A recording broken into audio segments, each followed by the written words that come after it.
Today we're taking a look at these NHL matches, which are happening on Thursday, May 18, 2023, and giving you our team and total picks for today. Welcome back to High Stakes. Before we dive into our video, don't forget to subscribe and to push the notification bell so you don't miss any of our videos. Also check out our Patreon if you want access to our premium picks. Our Patreon is a way for us to help you improve your chances of making more money. You will find the link to our Patreon in the description and comments section below. Florida Panthers vs Carolina Hurricanes. After a slow start to the year after winning the President's Trophy last year and getting bounced from the playoffs in the second round in the Battle of Florida against their rival Lightning, the Florida Panthers really rallied in the second half of the season. They finished the regular season in the second and final wild card spot in the East with a 42-32-8 record, a point ahead of the Penguins and the Sabres. Despite closing out the regular season with 2 losses, they closed the regular season hot with a 6-1-1 record in their last 8 games. Lyon caught some lightning in a bottle late in the year, starting the last 8 games for Florida this season and going 6-1-1 in those games in their playoff push. He ended the regular season with a 9-4-2 record, a 2.89 GAA, a .914 save percentage, and a shutout on the year.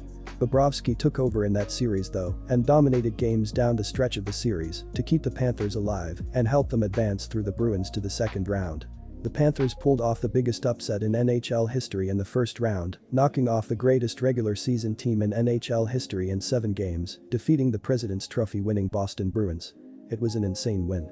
The Bruins broke the record for the best regular season in history with the most points and most wins in league history.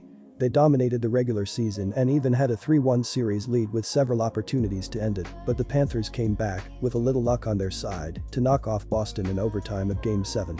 After splitting the first 2 games in Boston to open the series where the Bruins played pretty lousy hockey at home, the BS won the next 2 games in Florida pretty easily, putting the Panthers on the brink of elimination.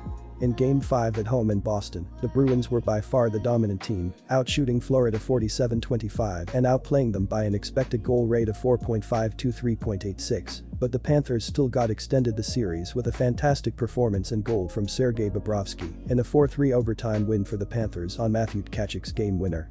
After the first 2 games of this series, the Bruins were the far better team in the series, dominating games 3, 4, and 5 despite losing Game 5, which they likely should have finished this series in, as they put 47 shots on the Panthers. Game 6 in Florida was highly entertaining, with the Panthers winning 7-5 at home in a game that saw 7 third-period goals. Boston outshot the Panthers 34-33 and led twice in the third period, but couldn't get it done, and Florida outplayed the Bruins by an expected goal rate of 4.85-4.02. In Game 7, the Panthers ended the series in overtime, with Brandon Montour scoring the game-tying goal with just a minute left in regulation to force overtime, and then Carter Verhaeghe scoring the game-winner 8:35 into overtime. Boston outshot Florida 36-31 and outplayed them by an expected goal rate of 2.98-2.59. The Panthers have been the surprise of the playoffs and look to pull off the upset in Game 1 of the Eastern Conference Final. However, the Hurricanes have been dominant in the playoffs and going 5-1 at home, they look to control the upcoming game. The Hurricanes, who have scored 40 goals in the playoffs, should pile on the goals with Sebastian Aho, Jordan Martinook, and the rest of the forward unit controlling the puck in the offensive zone and creating open shots with cross-ice passes and quick puck movement. The Hurricanes, who have only allowed 28 goals in the playoffs, should limit the Panthers' offense with Brent Burns, Jakob Slavin, and the rest of the defensive unit, creating turnovers in the defensive zone and limiting shots on the net, allowing goaltender Frederik Andersen to make plenty of big saves. The Hurricanes should win Game 1 with a strong performance on their home ice. Take the Hurricanes' money line as home favorites. The Carolina Hurricanes had a fantastic regular season, winning the Metropolitan Division on the last day of the regular season, finishing a point ahead of the Devils with a 52-21-9 record. Despite ending the regular season with 2 wins in a row to win the division, they were on a slight slump finishing the season, with 5 wins in their last 11 games. The Hurricanes have been good on both ends of the ice. They've scored an average of 3.2 goals per game, the 15th most in the NHL on an average of 34.8 shots per game. They've generated the 5th most expected goals, 3.58 per game, and the 3rd most high-danger shots in the league. Carolina has scored on 19.8% of their power play chances. They are led in scoring by Martin Necas, 71 points, 43 assists, and Sebastian Aho, 36 goals. The Canes will be without 3 of their best players though, who are out for the rest of this season with injuries in Andrei Svechnikov, Max Pacioretty, and Teuvo Teravainen. Carolina has allowed just the second fewest goals in the NHL, an average of only 2.55 goals per game, on an average of 26 shots allowed per game. They've given up the fewest expected goals, 2.56 per game, and the fewest high-danger shots.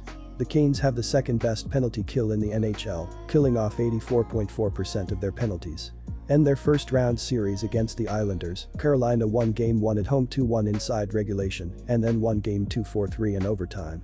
In Game 2, the Canes outshot the Isles 36-26, but were outplayed by an expected goal rate of 2.71-2.29, with a game winner coming off a controversial no-call for high sticking. After the Canes won Games 1 and 2 at home, the Islanders poured it on in the last 4 minutes of Game 3 for the first playoff game at UBS Arena, with 4 goals in those closing minutes to win 5-1 in a game that was much closer than the score showed. The Islanders outshot Carolina 37-31 and dominated the Hurricanes by an expected goal rate of 5.16-2.37. The Canes answered back in Game 4 on Long Island with a huge 5-2 win on the road to take a 3-1 series lead.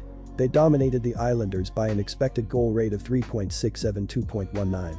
The Islanders held off elimination with a 3-2 win on the road in Carolina in Game 5. The Canes outshot the Isles 36-22 and outplayed them by an expected goal rate of 3.952, but couldn't tie up the game with another great performance and goal from Ilya Sorokin. On Long Island in Game 6, the Hurricanes ended the series with a 2-1 overtime win on the road, with Paul Stastny's game winner 6 minutes in OT. They outshot the Isles 41-34 and outplayed New York by an expected goal rate of 3.96-2.78. The Carolina Hurricanes became the first team to advance to the conference finals this season, with their dominant series win over the Devils in the second round in 5 games. And they did it without Svechnikov, Pacioretty, and Teravainen in the lineup, which makes it even more impressive. In their second-round series against the Devils, the Hurricanes dominated Game 1 at home, getting a 5-1 win in a game that New Jersey never stood a chance in. Carolina outshot the Devils 23-18 and outplayed Jersey by an expected goal rate of 3.97-2.11. Game 2 wasn't any better for the Devils, as they lost 6-1 to go down 2-0 in the series. They did play significantly better than in Game 1, but still got outshot 35-29 and outplayed by an expected goal rate of 4.02-2.16. The Devils made it a series with a dominant 8-4 win in Game 3, as the series shifted to New Jersey with a 4-point game for Jack Hughes, 2 goals, 2 assists. They outshot the Canes 34-30 and dominated by an expected goal rate of 4.16-2.66. In Game 4, Carolina bounced right back on the road, winning 6-1 with a huge 5-goal second period to take a 3-1 series lead and put themselves a game away from advancing to the Eastern Conference Finals. They outshot the Devils 29-22 and outplayed them by an expected goal rate of 2.64-1.52. The best game of the series was Game 5, which needed overtime, but the Hurricanes got the 3-2 win to eliminate Jersey and advance. Carolina outshot the Devils 39-29, but just slightly were outplayed by an expected goal rate of 3.62-3.52. Our total pick is under 6 goals.